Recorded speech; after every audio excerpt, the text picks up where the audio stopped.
Chapter 13 is Run as Fast as You Can. And vocabulary for this chapter is the word stricken, which means seriously affected by an unpleasant feeling or condition. Still moving quietly so as not to wake her sister, Anne-Marie sped down the stairs and through the kitchen door. Her foot caught the loose step and she faltered for a moment, righting herself, then dashed across the ground to the place where her mother lay. "Mamma!" she called desperately. "Mamma!" "Shh!" Mamma said, raising her head. "I'm all right." "But Mamma," Anne-Marie asked, kneeling beside her mother. "What's wrong? What happened?" Her mother pulled herself to a sitting position. She winced in pain. "I'm all right, really. Don't worry. And the Rosins are with Henrik. That's the important thing." She smiled a little, though her face was drawn with pain and she bit her lip, the smile fading. "We got there quite quickly, even though it was still so dark and it was difficult for the Rosins, not knowing the path. Henrik was there waiting on the boat, and he took them aboard and down below so quickly to the cabin that they were invisible in an instant. He said the others were already there. Peter got them there safely too. So I turned and hurried home.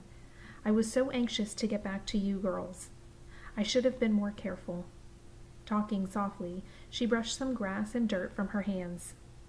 "Can you believe it? I was very nearly here, well, maybe just halfway, when I tripped over a root and went sprawling." Mamma sighed. "So clumsy," she said as if she were scolding herself.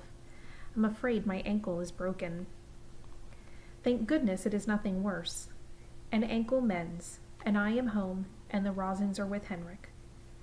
"You should have seen me, Anne-Marie," she said, shaking her head with a weary look. "Your proper mamma, crawling inch by inch. I probably looked like a drunkard." She reached for Anne-Marie's arm. "Here, let me lean on you. I think if you support me on this side, I can make my way up to the house. Goodness, what a clumsy fool I am. Here, let me put my arm over your shoulders. You're such a good, strong, brave girl. Now, very slowly. There." Mamma's face was white with pain. Anne-Marie could see it even through the faint light of the approaching dawn. She hobbled, leaning heavily on her daughter, pausing again and again toward the house. "When we get inside, I'll have a cup of tea, and then we'll call the doctor. I'll tell him that I fell on the stairs. You'll have to help me wash away the grass and twigs.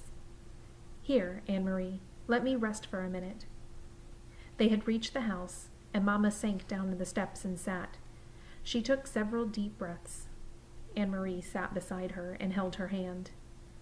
"Mamma, I was so worried when you didn't come back." Mamma nodded. "I knew you would be. I thought of you, worrying as I was dragging myself along.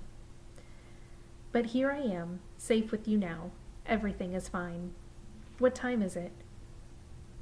"It must be 4:30, or close to it." "They will sail soon."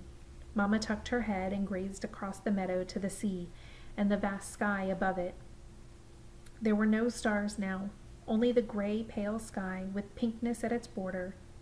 So, they will be safe, too. Anne-Marie relaxed. She stroked her mother's hand and looked down at the discolored, swollen ankle. "Mamma, what is this?" she asked suddenly, reaching into the grass at the foot of the steps. Mamma looked and gasped. "Oh, my God," she said. Anne-Marie picked it up, recognized it now, and knew what it was. It was the packet that Peter had given to Mr. Rosin. "Mr. Rosin tripped on the step, remember? It must have fallen from his pocket. We'll have to save it and give it back to Peter." Anne-Marie handed it to her mother. "Do you know what it is?" Her mother didn't answer. Her face was stricken. She looked at the path and down at her ankle. "It's important, isn't it, Mamma? It's for Uncle Henrik. I remember Peter said it was very important. I heard him tell Mr. Rosin." Her mother tried to stand, but fell back against the steps with a groan. "My God," she murmured again. "It may have all been for nothing."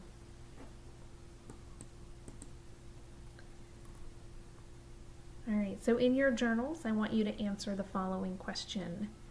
What do you think Mrs. Johansson meant when she said, "It may all have been for nothing," when they spotted the parcel? Anne-Marie took the packet from her mother's hand and stood. "I will take it," she said. "I know the way, and it's almost light now. I can run like the wind." Mamma spoke quickly, her voice tense. "Anne-Marie, go into the house and get a small basket on the table, quickly. Put an apple into it, and some cheese. Put this packet underneath. Do you understand? Hurry." Anne-Marie did instantly as she was told. The basket, the packet at the bottom, she covered it with a napkin, then wrapped cheese and an apple. She glanced around the kitchen, saw some bread, and added that. The little basket was full. She took it to where her mother was. "You must run to the boat. If anyone should stop you—" "Who would stop me?" "Anne-Marie, you understand how dangerous this is. If any soldiers see you, if they stop you, you must pretend to be nothing more than a little girl. A silly, empty-headed little girl, taking lunch to a fisherman. A foolish uncle who forgot his bread and cheese." "Mamma, what is in the bottom?" But her mother didn't answer the question. "Go," she said firmly. "Go right now, and run as fast as you can." Anne-Marie kissed her mother quickly, grabbed the basket from her mother's lap, turned, and ran toward the path. And that is the end of chapter 13. So your question for the end of this chapter is, why did Mama send Anne-Marie with the packet to Uncle Henrik instead of taking it herself?